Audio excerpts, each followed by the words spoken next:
सध्या महाराष्ट्रामध्ये पूजा खेडकर हे नाव जरा जास्तच गाजत आहे। पूजा खेडकर हे प्रकरण नक्की काय आहे ते आपण या व्हिडिओमध्ये समजून घेणार आहोत। केंद्रीय लोकसेवा आयोग म्हणजेच यूपीएससी यांनी पूजा खेडकर यांचं IAS पद रद्द केलेलं आहे। IAS परीक्षा पास होण्यापासून ते IAS पद रद्द होण्यापर्यंतचा पूजा खेडकर यांचा प्रवास आपण या व्हिडिओमध्ये पाहणार आहोत। तसेच त्यांनी कोणत्या कोणत्या चुकीच्या मार्गांचा अवलंब करून ही परीक्षा पास केली होती ते सुद्धा आपण या व्हिडिओमध्ये पाहणार आहोत। केंद्रीय लोकसेवा आयोगाने त्यांचा IAS पद रद्द करत त्यांना भविष्यातील सर्व परीक्षांना बसण्यास बंदी घातलेली आहे। यूपीएससीने केलेल्या चौकशीत पूजा खेडकरने नागरी सेवा परीक्षा 2022च्या नियमांचा भंग केल्याचा आरोप त्यांच्यावर ठेवण्यात आला आहे। यूपीएससीने 19 जुलै 2024 रोजी एक पत्रक प्रसिद्ध केलं होतं। त्यांनी त्या पत्रकामध्ये असं म्हटलं होतं की पूजा खेडकर यांनी स्वतःच्या नावात, त्यांच्या वडिलांच्या नावात तसेच आईच्या नावात बदल करून केंद्रीय लोकसेवा आयोगाची फसवणूक केलेली आहे।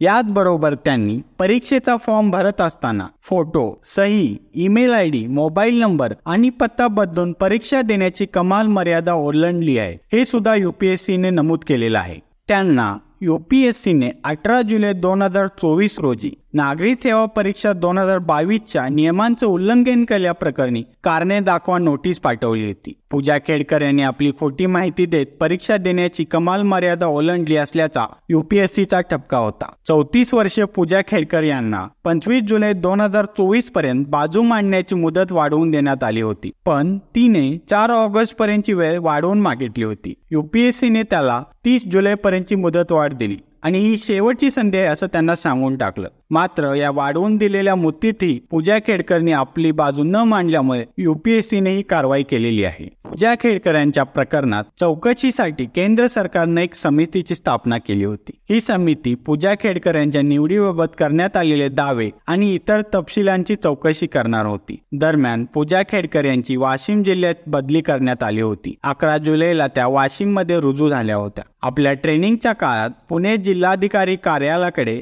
जास्तीच्या मागण्या आणि दादागिरी केल्यामुळे त्यांच्याबाबत प्रचंड चर्चा झाली होती। पूजा दिलीप खेडकर या 2023 बॅचच्या IAS अधिकारी आहेत। त्यांना प्रोबेशनरी ऑफिसर म्हणून पुणे जिल्ह्यात नियुक्ती मिळाली होती। ट्रेनिंगच्या काळात त्यांनी प्रशासनाचे कामकाज समजून घेणे आणि इतर गोष्टी शिकणे अपेक्षित होते। मात्र तिथे रुजू होण्याआधीच त्यांच्या विचित्र मागण्या सुरू झाल्या।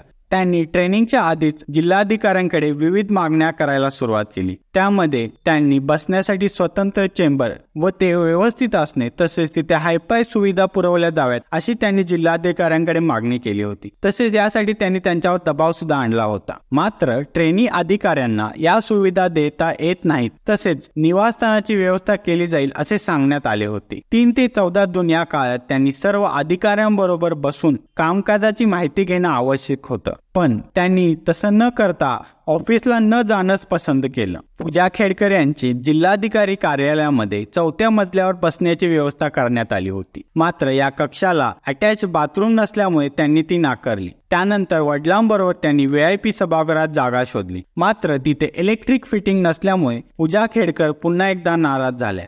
यावेळी वडिलांनी थेट निवासी उपजिल्हाधिकाऱ्यांनाच खडे बोल सुनावले। यापुढे पूजा खेडकर यांनी कहर करत 18 जून ते 20 जून या काळात अतिरिक्त जिल्हाधिकारी काही कामानिमित्त मंत्रालयात होते। या काळात खेडकर यांनी त्यांच्या चेंबरमधील सर्व सामान काढले, त्याबरोबर स्वतःच्या नावाचा बोर्ड तयार करून घेतला। तसंच लेटर हेड, व्हिजिटिंग कार्ड, राजमुद्रा असं सगळं साहित्य उपलब्ध करून देण्याच्या सूचना दिल्या। या घटनेमुळे पुणे जिल्हाधिकारी कार्यालयामध्ये मोठी खळबळ माजली। जिल्हाधिकारी सुहास दिवसे यांनी अतिरिक्त जिल्हाधिकाऱ्यांचा कक्ष पूर्ववत करण्याचे आदेश दिले। इथूनच पूजा खेडकर मीडियाच्या प्रकाशझोतात आल्या। महाराष्ट्रातील लोकांना या विषयातील गांभीर्य समजायला लागले। यासोबतच जिल्हाधिकारी व त्या ऑफिसमधील तहसीलदारांना पूजा खेडकर व त्यांच्या वडिलांनी व्हॉट्सअप मेसेज करून याचे परिणाम भोगावे लागतील अशी धमकी दिल्याचे सुद्धा त्यांच्यावर आरोप आहे। तसेच त्यांनी केलेला मेसेजचा स्क्रीनशॉटही तक्रार पत्रामध्ये जिल्हाधिकाऱ्यांनी जोडला आहे।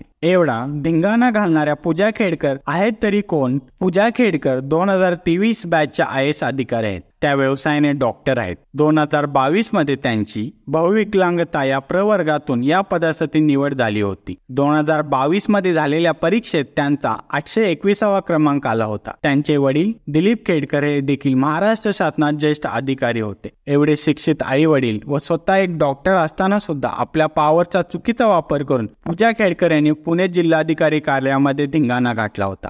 सध्या तरी UPSCने त्यांची IAS पदी झालेली निवड रद्द केलेली आहे, तसेच त्यांच्या विरुद्ध कारवाई करण्यास सुरुवात केलेली आहे. UPSC आणि केंद्र सरकार भविष्यात पूजा खेडकर विरुद्ध काय कारवाई करतं ते आपल्याला पाहावे लागेल. धन्यवाद. जय हिंद.